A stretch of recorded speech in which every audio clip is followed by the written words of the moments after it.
Como foi essa reação do Timba no apagar das luzes lá em Erechim? Pois é, Fred. É assim, milagre, assim. O Náutico não jogou bem. Quando tomou o terceiro gol, parecia que era questão de tempo para o Ipiranga fazer o quarto e o quinto também. Mas assim, de repente, um chute bambo de Alisson Santos, aos 46. Chute bambo, assim, foi um belo gol, mas assim, não, nada indicava que sairia uma reação na reta final, né? Trouxe o Náutico de volta e numa pressão final, a bola sobrou para o Matheus Carvalho, ele tocou para Vitor Ferraz e o Náutico conseguiu o empate, né? Agora, claro que é um ponto para se comemorar. E tem até uma estatística que eu estava vendo nessa tabela da Série C, que é uma maluquice. Tirando o Amazonas, que tem 4 de vantagem para o Brusque, se eu não me engano, que é o vice-líder, ninguém tem mais de 2 pontos em relação a quem está atrás. Todo mundo só tem 1 ponto. Ou está empatada a pontuação, ou está 1 ponto só de vantagem, né? Então, esse ponto que o Náutico consegue conquistar no apagar das luzes, mesmo sem jogar bem, mesmo com todos os problemas já conhecidos, né, do time, as falhas defensivas hoje cobraram um preço muito caro. Danilo Cardoso, que foi um dos zagueiros contratados, falhou bizonhamente em 2 gols. Marchiori colocou um time com Eduardo no meio campo, né, uma tentativa de 3 meio-campistas, mas não foi bem Eduardo. Parecia que eu vi até uns comentários da torcida do Náutico, Atos, por exemplo, Atos disse, eu vim perceber que Eduardo estava em campo quando ele falhou no gol, no terceiro gol, que o cara sobe e não acompanha o cara, e o atacante do Ipiranga cabeceia sozinho, né? Então, assim, foi um resultado excelente pela bola que o Náutico não jogou, pela tabela também, né? Porque o Náutico abre 3 pontos para o Figueirense, que é o nono, e é justamente o próximo adversário do Náutico, né? No sábado, nos aflitos. E também para tentar dar o mínimo de estabilidade aí para corrigir esses problemas, né? Agora são problemas que todo mundo conhece desde a Série C, desde o início da Série C, né? Todo mundo fica esperando o Náutico semana após semana tentar resolver esses problemas com reforço, mas até agora não chegou. Tem ninguém que você apontasse como a solução para o setor ofensivo, né? A gente vê o crescimento de Vidieiro aí, que está na foto, né? Participou com assistência do último jogo e hoje fez um dos gols. Mas é um cara que peca muito na definição. Hoje já saiu machucado, né? Com dor na coxa. Brian tá voltando agora. Então, assim, esse setor ofensivo do Náutico é uma dor de cabeça gigantesca, né? E a gente vê, assim, Luiz Brito, que é um dos alvirrubros mais otimistas do Twitter. Não, né? Não é um dos mais, não. Aí é o mais, né? É o mais, Aí você está sendo, o maior. Você está diminuindo o cara, porque não existe, verdade. Não existe. Fez muitos cursos, fez 2 ou 3 módulos. Não, ele tem curso de não, Fred. Mas ele largou, Cássio. Ele teve uma tweetada que foi assim: é desesperador, eu não consigo ver melhora. Mas eu fiquei com dúvida aqui. Vou atrás de buscar de informação, todo mundo diz que o time tá liso para contratar, então, assim, essa questão de reforços... Isso foi quando estava 3-1, né? Foi. Totalmente. Veja só. Vamos para Sérgio João ver a última tuitada. A última tuitada, deixa eu ver se foi de 10, o jogo já tinha acabado. A tuitada dele foi, sei lá, os jogadores desse elenco não são omissos. Já começou a elogiozinho. Os caras são limitados extremamente. Mas quem não são? Quem não é limitado nessa Série C? Já veja só, a chave já está virando. Porém, todo mundo junto. Não falta vontade, hora nenhuma, desde o começo do ano. Falar em reforço já virou obviedade. Se não chegar, dá apontada, que precisa dar também, né? Se não chegar ninguém até o jogo contra o Remo, é orar. Perceba que não é contra o Figueirense, né? Já deu um pouquinho mais de tempo. Já botou contra o Remo, né? Já botou mais tempo para a direção trabalhar. Veja só, vira a chave. E essa questão do Náutico no mercado, assim, é uma coisa que, assim, incomoda. Eu estava conversando com o Cláudio esses dias, assim, me soa... Claro que todo mundo sabe das condições financeiras, o Náutico não tem dinheiro para estar gastando, mas, assim, é uma necessidade clara desde o começo da Série C e você tem muitas opções, mas assim, poucas certezas, sabe? São vários pontos que não tem esse poder de definição. Aí agora com o Náutico aposta muitas fichas nesse mercado da Série B, né? Porque muita gente que está encostada lá está querendo jogar mais e não tem mercado na A, então pode pintar na C, né? Um dos nomes foi Maxwell, né? Da Chape, que o Náutico tentou. Mas o Náutico deu azar que... Tá jogando, pô. Tá jogando então, regularmente. E até bem. Exato. Foi exatamente isso. O Náutico tentou ele, só que ele estava mal. Aí ele deu assistência contra o Criciúma, deu assistência contra o Sport e fez gol ontem. Aí, obviamente... Jogou. Não... Por coincidência, eu vi esses 3 jogos, ele jogou bem. Pronto, essa sequência impediu qualquer tipo de negociação. O Dalpozo disse que não ia liberar. E então, assim, tá na lista do Náutico contra até 2 pontas, né? Só que até agora não chegou. Então, o Náutico vai indo com o que tem, mas eu acho também que o jogo de hoje provou para Marchiori que ele precisa parar de mexer um pouquinho no time, né? Assim, acho que quando ele chegou e deu uma estabilizada com 3 zagueiros, o Náutico jogando feio mesmo assim, pelo 1-0, acho que era o melhor caminho. Hoje ele botou o Eduardo de volta no time, junto com o Souza no meio campo. Time completamente passivo assim, no meio campo. Perdendo tudo que o Ipiranga tentou ali e passou, né? E o Ipiranga que foi um time que começou muito bem a Série C, mas despencou drasticamente. E nem no G8 está hoje, né? Então, acho que o jogo de hoje assim, do Náutico apresentou velhos defeitos, claro. Acho que isso aí não dá para negar. Mas esse ponto aí, claro, e de imediato tem esse efeito de estabilizar a vantagem, né, para quem está fora do G4. Porque, feito o Fred disse no início, se o Ipiranga ganha, ficaria 1 ponto Náutico. E aí seria o cenário pior possível. Teria mais alguém, traria o Ipiranga mais para perto, né? Mas agora tá 3 do Figueirense. E tem 2 jogos em casa agora, né? E vai ser no recorte de 4 jogos dos últimos 5 na Série C, né? O Náutico teve, antes do jogo contra o Ipiranga, teve Altos e Amazonas em casa, ganhou do Altos, perdeu do Amazonas. Aí empatou hoje e agora tem esses 2 jogos para tentar fazer 6, Figueirense e Remo, e avançar, né? Nessa consolidação ali no G8. Mas esses pontos aí precisam ser corrigidos com urgência. Lucas, antes da gente mergulhar, né, na classificação, dar uma olhadinha em como anda a Série C, queria dar uma geral de destaques de atuações, melhores e piores nessa buscada do Timba. Melhores para mim, Wagner, apesar de ter tomado 3 gols, mas eu acho que ele fez 2 defesas que poderiam... Ele fez um 3-1 que poderia ter se tornado um 4-1 e de fato não haver espaço para esse milagre no fim. Eu gostei da entrada de Matheus Carvalho, que é uma peça que vinha perdendo espaço, assim, né? Matheus Carvalho tem muitas lesões e acaba tirando essa minutagem, mas acho que ele entrou bem e pode ser uma peça interessante, porque o Náutico fica muito, muito refém desse camisa 10, porque é um setor que oscila muito, né? Gabriel Santiago já jogou ali, teve boas partidas, mas não está bem. O próprio Matheus no começo do ano estava bem ali, mas também não se machucou e perdeu espaço. Souza já jogou ali também, mas aí fica sem alguém para jogar um pouco mais recuado. Então, acho que essa resposta de Matheus Carvalho foi bem. E só, viu? Talvez citar Vidieiro, sim, pelo gol, porque voltou a fazer um gol depois de 4 meses, se eu não me engano. Quase 4 meses. Vidieiro não fazia um gol.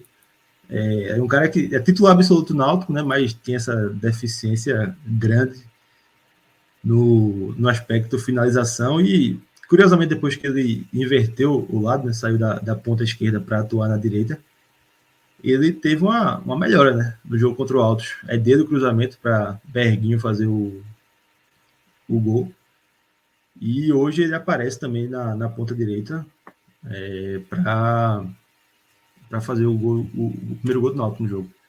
Mas no segundo tempo, acabou voltando para a esquerda, para Braia entrar, né? Braia é uma das esperanças do Náutico para o setor ofensivo, mas, assim, é complicado, porque tá voltando de uma lesão muito grave, né? Ficou mais de um ano parado e tal. E é lateral de origem, né? Apesar de ser ofensivo e poder jogar na ponta. E destaque negativo, eu acho que Danilo Cardoso, com tranquilidade, lidera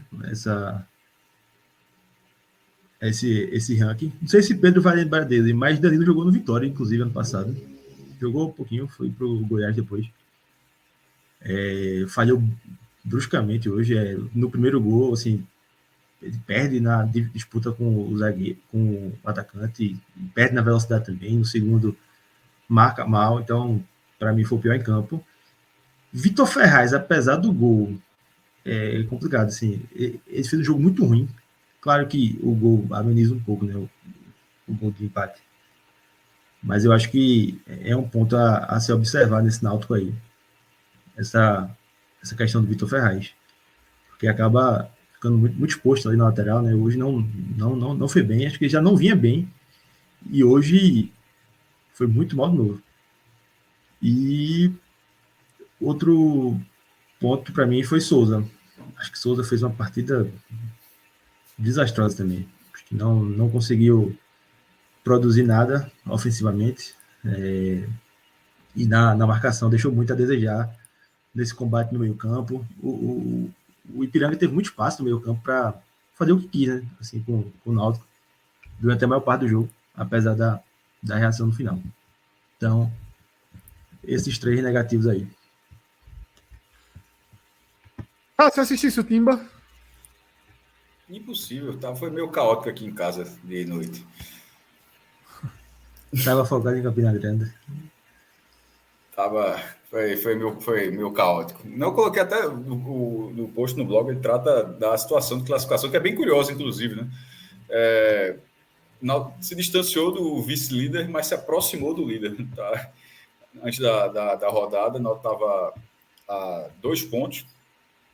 Deixa eu até para falar do vice-líder e a 6 do líder. Agora ficou a 3 do vice-líder, que é o Operário, e a 5 do Amazonas, que é ótimo, na verdade, que não gosto muito da tese de soltar o Amazonas, não, tá ligado? Assim, essa vaga pode achatar mais um pouco essa disputa. E, sobretudo, como já trouxe aqui em relação à questão do Ipiranga, da aproximação que o Ipiranga teria, o Náutico, na hora que ele fica 3 pontos ali em relação ao 8º colocado, que o Botafogo não vem se acertando, né, no Almeidão, esse é o diferencial do ponto, é de basicamente sustentar uma rodada. Sustentar uma rodada. E que na prática teria que ficar mais do que isso. Cola, né? Porque seriam dois. Eu quis dizer, além do Ipiranga, além da questão de você ter parado o Ipiranga, de ter a vantagem de praticamente uma rodada, porque já foram agora basicamente 2/3, né, dessa primeira fase da terceira divisão. Desce só um pouquinho essa classificação, para a galera ter noção do que está sendo essa classificação da terceira divisão. O Paysandu está em 12º lugar. O Paysandu está a 2 pontos da zona de rebaixamento e a 3 pontos da zona de classificação. Uma rodada pode botar o Paysandu. E é o Paysandu de Hélio, né? Paysandu é o Paysandu de Hélio. Mas que ganhou. E próxima rodada... Largou perdendo e ganhou. Isso, ganhou do Amazonas. Não, e próxima rodada é Paysandu contra Remo. Eita, Aí é chato. Eu não queria que o Remo caísse para a Série B, não. Simpatizo com o Remo. O Paysandu também, eu gosto dos dois, inclusive. Mas é só para pontuar que a Série C, esse modelo da Série C, é basicamente isso todos os anos. O Vitória era o que era o Paysandu agora. Só que flertando mais ainda com a parte de baixo da tabela. Era ali, tá ali para cair, mas se fizer uma coisinha, entra no G8. E entrou no G8 e buscou acesso. Mas no caso do Náutico, que não está tendo esse aperreio, tinha uma condição de estar no aperreio, porque eu acho que ainda falta muito futebol. Essa exceção, esse jogo que eu não vi contra o Ipiranga. Falta. Mas eu acho assim que acho muito travado o time. Veja só, ele é suficiente para ir para o G8 e daí você vai brigar, porque todo mundo é muito parecido. A verdade é essa, todo mundo é muito parecido. Por isso que eu estou falando que não era para soltar logo o Amazonas. Deixa eu achatar essa classificação e o Amazonas entrar nesse bolo também. Mas se alguém conseguisse reforçar, rapaz, com um pouquinho de qualidade, assim, pelo menos um jogador que você fala, esse cara aqui renderia bem na segunda divisão, na Série B. talvez já seja suficiente, porque... Tem Sassá, né? Por exemplo, no Amazonas, que tá carregando... Mas Sassá é meio que uma surpresa nessa temporada. Sassá já estava ficando bem fora do radar de todo mundo, né? De fato. Tanto é que o cara acabou indo no Amazonas, que é um time novo e tal, para concorrer curiosamente com o Manaus, né? na mesma linha. Mas se você tiver... Tirando um jogador que renasceu, tipo Sassá, não era esse exemplo que eu estava dando, não. É um cara que poderia ter mercado na segunda divisão, mas que você investiu para aquele cara e o cara está ali para a terceira divisão. Talvez seja suficiente, meu irmão, porque é muito baixo o nível. Eu não vou dizer que o nível sempre esteve baixo, porque na verdade é aquela impressão que você tem quando você começa a olhar mais o campeonato. Essa é a pior segunda divisão da história. Meu irmão, toda vez que olhar a segunda divisão é um saco. A Série B. O cara tá ali porque o cara tá ali, meu irmão. Senão o cara assiste uma coisa melhor. Não tem esse negócio de a pior segunda divisão da história é uma conversa mole danada, geralmente. E talvez valha a mesma coisa para a terceira divisão. Então, num cenário como esse, meu irmão, 10 centavos de qualidade técnica, porque nesse momento o Náutico tem time suficiente para entrar, me parece, tem um time suficiente para entrar no G8, e no G8 ele seria como todos os outros, ele seria um grande... A odd provavelmente vai estar todo mundo parecido. Não vai ter um cara que está com a odd 1 e outro com a odd 4. Vai estar todo mundo aqui 2.2, 2.3, assim, tá ligado? Tudo muito próximo, porque não tem ninguém que se destaque tanto. Você fica muito sem muita confiança para buscar esse acesso. Tipo, você é mais um, você tá disputando o acesso, mas você não é o principal nome ali, você é o principal nome histórico. Mas o seu time não é o melhor. Seu time está no nível dos outros. É assim que eu vejo o Náutico hoje. É um time que, se entrasse no quadrangular, entraria como nem mais nem menos candidato do que ninguém. E isso, o Náutico tinha condição de ser algo mais do que isso. Eu acho que... Ainda tem, na verdade. Enquanto essa janela estiver aberta, o Náutico ainda tem. Só um ponto rapidinho, tá? 2 pontos, na verdade. Primeiro, a gente já falou uma vez, né? E só ressaltar isso, né? O Náutico, que hoje está a 3 pontos do 9º colocado, estaria a 1. Então, assim, isso mostra o tamanho dos 2 gols. Os 2 gols transformaram 1 ponto em 3. E ainda mais, segurando o Ipiranga, que pode ser um dos potenciais candidatos a ameaçar esse segundo bloco, tá? Da Série C, que nem é tão bloco assim, porque está próximo ali também a 3 pontos do Operário e tudo. Então, é uma coisa ainda muito homogênea. E outro ponto que eu ia trazer é a mensagem aqui de Eduardo Viana, de Belém, né? Ele diz o seguinte, e aí a gente já citou isso algumas vezes e é verdade. Ano passado, o Vitória vinha caindo no campeonato e conseguiu a sua classificação na última rodada. Logo depois conseguiu subir. A Série C é isso. A gente já trouxe esse exemplo algumas vezes. Mas eu disse o Vitória foi um campeonato todo.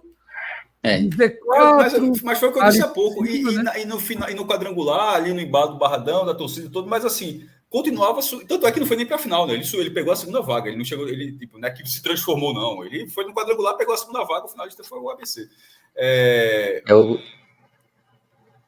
O Vitória, na 12ª rodada, tinha 12 pontos. Era o 16º colocado. Não estava na zona de rebaixamento. Nesse ano estaria, né? A zona de rebaixamento está começando ali nos 13 pontos. A gente tinha uma zona de rebaixamento que pontuava um pouquinho abaixo desse ano. Na comparação dos 2 anos. E o Vitória, quando entra no quadrangular, assim, ele era o maior clube, assim, com muita folga. Assim, era a obrigação de subir aquela questão. Mas no campo não tinha essa bola. Não havia toda essa confiança de que o Vitória agora subiu. Que o Vitória teria muito trabalho para subir. E é isso que eu estou querendo dizer em relação ao Náutico. Que o Náutico não está vivendo o que o Vitória viveu, mas a campanha que o Náutico tem muito melhor que a do Vitória nesse recorte do ano passado, como o Pedro falou. Mas para quem já assistiu alguns jogos do Náutico nessa Série C, velho, é um dos times, assim, um dos times mais limitados do Náutico em muito tempo. Tranquilamente. É natural, até porque o time está da terceira divisão, o orçamento é menor, isso é natural. Pô, mas assim, não sei precisar quantos anos, mas é do time que disputa o Campeonato Brasileiro, não estou considerando o estadual, assim, comparando só brasileiro com brasileiro e tal, é um dos times mais limitados do Náutico nos últimos anos. Assim. E está na zona de classificação porque o campeonato é dessa forma. Mas de repente pode, no quadrangular final, ter que bater no teto. E não precisava ser dessa forma. Não precisa ser dessa forma. Pode bater no teto e subir, mas não precisa ser dessa forma, porque um pouquinho, não é muita qualificação técnica, não, tá? É um pouquinho, talvez já seja suficiente. É o que a torcida fala. Assim, 2 atacantes. Um pouquinho de diferencial e o outro que seja minimamente útil para... E o zagueiro também, viu? Que você pode reparar, inclusive, que o Náutico tem a pior defesa do G8. O time tem a pior defesa da zona de classificação. Então, assim, tem uma defesa um pouquinho mais sólida, sobretudo na fase classificatória do acesso, que vão ser 6 rodadas. Assim, nesse momento, é um sistema defensivo. Tomou 3 hoje, ou seja, não é que esse dado alimentou, não. Que se você tirar 3 gols hoje, nós ficaria com 11. Continua sendo uma das piores defesas. Aí. Continuaria sendo uma defesa um sistema defensivo problemático. O Brusque tomou 5. Quase 3 vezes. Tomou 9. Assim que é o saldo. Desculpa, 9. Desculpa, o Brusque tomou 9, pô. O Náutico tomou... eu estava vendo errado esse tempo todo. Não, o Náutico tomou 14. Estava vendo certo. Só que foi o Brusque. Assim, e a diferença é 1 ponto. 1 ponto e ver a diferença da quantidade de gols tomados. E quem assiste o jogo do Náutico sabe que o Náutico toma gol não é por detalhe, não, viu? Erro técnico, limitação. Esse time do Náutico não é um grande time. Pode até subir como o Vitória subiu. Inclusive, é até importante dizer isso para o cara achar que, pô, que absurdo o cara tá falando. O Vitória não virou um grande time porque subiu, não, viu? Assim, o Vitória subiu porque, meu irmão, futebol tem disso. O time do Vitória fez uma temporada horrorosa, mas no final instalou o dedo e conseguiu acesso no campo. Mas assim, o time do Vitória tanto não virou que na hora que virou, que vai para o ano seguinte, apesar de algumas mudanças, ainda os primeiros meses do Vitória foram terríveis. Aí fez uma reformulação um pouco melhor para a segunda divisão e está tendo essa surpresa que até surpreende a campanha que o Vitória está fazendo. Mas o Vitória ele passou um ano, mais do que um ano, na verdade, um recorte muito mal. E com acesso no meio desse ano. Assim, o que é a loucura da história. É verdade. Ano passado, a conta para classificar foi 29 pontos. Minhoca, Pedro, já tem como fazer alguma projeção fora da curva, dentro da curva? É muito pouco porque a gente não tem base anterior, só tem um ano, né? Então fica frágil, né? Mas eu já tinha falado outras vezes aqui que na base ali dos 29, 30 pontos, se o Náutico fizer 10 pontos e somar 29, obriga hoje esse nono colocado a fazer 13, né? 13 pontos. Faltam quanto? Faltam 7 rodadas, né? Faltam 21 pontos a disputar. Tem que fazer um aproveitamento desse nono colocado aí, ser mais da metade dos pontos. Eu acho que 29, 30 pontos é uma pontuação boa. Uma pontuação boa. E é um campeonato que a gente olha para os últimos 5 jogos ali, você tira Amazonas, você tira Operário, você tira Volta Redonda, né? O Brusque está no bom momento, aí tem o São Bernardo parado, mas o resto é colorido, né? É cinza, é vermelho, é verde, é um perde-ganha absoluto. São poucos times que sugerem que pode fazer o que o Volta Redonda fez, o que o Operário fez e o que o Brusque está em curso, né? O São Bernardo teve uma queda drástica. Perdeu o Léo Jabá, o principal jogador deles, teve uma queda absurda. Isso era um ponto que eu ia comentar, que a gente tem que seguir vendo aí, que é essa saída de destaques, né? Hoje a gente teve uma nova notícia, que é a saída de Silas, que é vice-artilheiro da competição, destaque do São José, que está indo para o Atlético Goianiense. Inclusive ele jogou no Santa, o Silas não jogou bem, mas enfim, é algo que pode ir acontecendo e muitos desses times se baseiam em um cara que está decidindo, como Sassá. O Amazonas com Sassá fica, né? Até Diego Souza foi ventilado no Amazonas. Mas já confirmou que ele fica, Sassá. Que ele fica, eu vi, exato. O Náutico acho que não vai sofrer com isso. Com perda de destaque. O melhor destaque do Náutico é Souza, né? Acho que não chega nem nada. É mesmo, porque é tão criticado também, né? Fred, mas é porque ele é o único que consegue. Velho, a bola sai, a bola parada do Náutico. Mas sai muito bom com o cara, porra. A bola parada do cara é boa, porra. Até um debate que. Veja só, tem uma bola parada como tem o Náutico ali, já é um grande passo. Veja só, é um grande passo. Agora ter um atacante mais eficiente do que Jael, ter uma defesa um pouco mais consistente do que a atual, que além de tomar muito gol, falha muito também. Mas tem uma bola parada como a de Souza, é o diferencial do Náutico nessa campanha. É meio caminho. É para mim Souza e Wagner, né? Os principais destaques. Souza com a bola parada, que garante os pontos, e Wagner lá atrás. Só 2 pontos aí em relação à classificação. Primeiro dizer que no ano passado, pegando também a 12ª rodada como parâmetro, a gente tinha um 8º colocado com 18 pontos, assim como nesse ano. Mas haviam ali alguns clubes com 17. Se você pegar do 9º até o 12º colocado, Volta Redonda, Remo, Botafogo de Ribeirão e Manaus, tinham 17 pontos. Então eram equipes que perseguiam de forma mais próxima ali o G8, né? E sobre a referência, de fato, a gente só tem um campeonato de referência nesse formato, mas a gente pode pegar, por exemplo, o primeiro turno da Série A como parâmetro, né? E o 8º colocado, ele faz ali em média 27, 28, 29 pontos, é uma pontuação já que deixa com um certo conforto, assim, o 8º colocado, tomando como referência a Série A. Claro que existem algumas nuances diferentes, assim, né? Mas, de forma geral, dá pra gente pegar esse exemplo. Teve um ano em que o 8º colocado da Série A teve 31 pontos, mas foi um ano atípico para a 8ª posição, assim, entendeu? Então, eu acho que eu tô com minhoca, assim, eu acho que 29 é uma posição que dá um conforto legal aí para essa Série C. É isso, tá? Série C ainda muito, muito indefinida.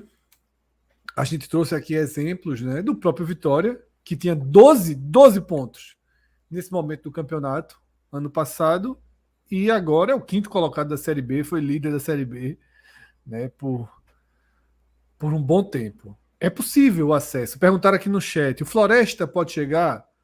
Veja só, Difícil. do Remo para cima tá todo mundo no jogo aí agora. Para chegar, você vai ter que ter uma mudança de entrega, de desempenho muito grande, como a gente viu alguns times terem, como o Brusque está tendo. 9 pontos alavancaram o Brusque. Tá? 9 pontos alavancaram o Brusque. Deixa eu tentar. Vocês estão com aberto. A quantos. Como o Brusque estava na 9ª rodada, eu acho que estava muito atrás. Acho que não estava nem entre os 8. Deixa eu ver aqui, 9ª, né? E da turma lá de baixo, o América de Natal, que virou SAF, né? E contratou. Ele era 14º. Era o quê, Minhoca? 14º colocado. Olha, veja pronto. O exemplo aí. O Brusque saiu em 3 rodadas de 14º para terceiro. De 14º para terceiro. Justamente a posição do Floresta, né, que foi perguntado para a gente na live, né? Tudo está em aberto. É uma competição muito rápida, um tiro muito curto, só tem um turno, de times muito iguais, e que qualquer reforço pode fazer muita diferença. Claro que não é muito o perfil dos times de baixo conseguirem ter o reforço. A América do Natal fez alguns investimentos aí e não estão dando o resultado. Contratou dado. Contratou dado, né? Foi. Bom nome. Cheio também. Mas não sei se para dar rumo na reta final, né? Tentar o efeito Vitória no passado, mais ou menos. Tentar isso. Né? Tentar isso. Mas foi uma boa escolha. O América Natal tá gastando dinheiro, né? Dentro da lógica da Série C. Isso. Não, o América Natal foi negociado e até por um projeto que inclui até uma conclusão de parte lá da Arena América, né? Que é o estádio que a América vem construindo de forma devagar. Mas, assim, não... Pegando ao grosso modo que a gente já falou do Coritiba, a SAF ainda está para ser implantada, né, no Coritiba, mas assim, a largada no Coritiba, largar na Série B, seria uma tragédia. Claro que é um projeto para décadas, se durar, mas a largada já seria muito ruim você estando na primeira divisão. E no caso do América, que sofreu 6 anos na Série D, assim, tem que lembrar que não é que o América está na Série C, porque está aí achando bom. Porque o América sofreu muito para conseguir esse acesso. Aí na hora que consegue uma SAF, talvez, cujo valor até teve um incremento a partir da própria participação na terceira divisão agora. Aí, de repente, já voltar para D é um golpe muito duro. Então, assim, um investimento para tentar... Até porque, cá para nós, muita incompetência, meu irmão. Assim, dá para o cara escapar da queda na terceira divisão.